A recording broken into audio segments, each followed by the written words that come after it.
नमस्कार मित्रांनो, आज आपण बोलणार आहोत भक्ती, शांतता आणि सद्गुरूंच्या दिव्य कृपेचा पवित्र दिवस म्हणजेच दत्त जयंतीबद्दल. प्रत्येक वर्षी मार्गशीर्ष पौर्णिमेला साजरा होणारा हा दिवस आपल्या जीवनाला नव्या प्रकाशाची, नव्या ऊर्जेची अनुभूती देतो. ब्रह्मा, विष्णू आणि महेश यांचा एकत्र अवतार म्हणजेच भगवान दत्तात्रेय. संपूर्ण विश्वातील 3 महान शक्ती एक दिव्य रूपात प्रकट झालेल्या दत्तगुरू म्हणजे ज्ञानाचे स्वरूप, प्रेमाचा समुद्र आणि मुक्तीचा मार्ग. दत्तात्रेयांचा जन्म माता अनुसया यांच्या पवित्र तपस्येतून झाला. अनुसया म्हणजे संयम, कर्तृत्व आणि भक्तीची ताकद. त्यांच्या तपश्चर्येमुळे त्रिमूर्ती प्रसन्न झाल्या आणि दत्तात्रेयांचा अवतार झाला. म्हणूनच दत्तजयंती हा फक्त जन्मदिन नाही, तर तप, भक्ती आणि आशीर्वादाचा संगम आहे. या दिवशी दत्तगुरूंचं नामस्मरण केल्याने मन अत्यंत शांत होतं. जीवनातील अडचणी आपोआप हलक्या वाटू लागतात. भक्त म्हणतात, दत्ताच्या नावात एक अद्भुत शक्ती आहे, जी मनाला स्थिर करते, धीर देते आणि मार्ग दाखवते. दत्त जयंतीच्या दिवशी अनेक भक्त उपवास करतात. सकाळी मंदिरात दर्शन घेतात, दत्तबावनी म्हणतात. संध्याकाळी दीपदान करून घरात सकारात्मक ऊर्जा पसरवतात. काही जण भजन, कीर्तन करतात, तर काही ध्यानधारणेत मग्न होतात. हा दिवस शांती, सात्विकता आणि दया यांचा दिवस मानला जातो.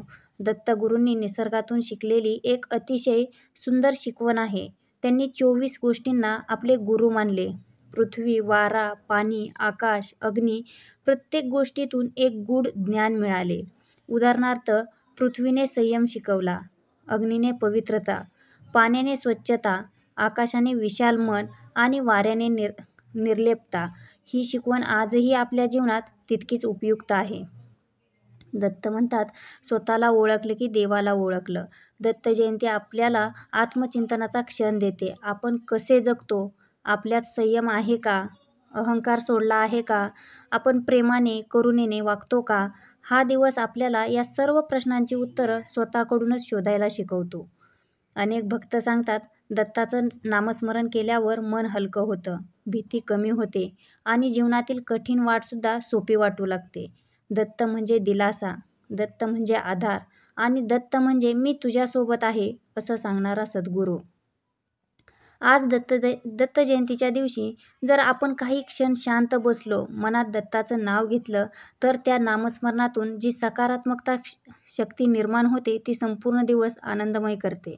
दत्तगुरू नेहमी म्हणतात, देणं म्हणजेच मिळणं. म्हणून या दिवशी अन्नदान, वस्त्रदान किंवा कोणाला मदत करणं अत्यंत शुभ मानलं जातं. मित्रांनो, दत्त जयंती हा फक्त सण नाही, हा दिवस आपल्या मनाला नवा प्रकाश देणारा आहे. दत्ताचा मंत्र दत्ताचा मंत्र सांगतो की श्रद्धा ठेवा, संयम ठेवा. परिस्थिती कितीही कठीण असली तरी देव नेहमी मार्ग दाखवतो. आजच्या या पवित्र दिवशी भगवान दत्तात्रेयांची कृपा तुमच्या घरात, कुटुंबात आणि जीवनात शांती, आनंद आणि यश घेऊन येवो. हा माझा दत्त जयंतीवरील भक्तिमय व्लॉग आपल्याला आवडला असेल तर लाईक आणि सबस्क्राईब करायला विसरू नका. श्री स्वामी समर्थ.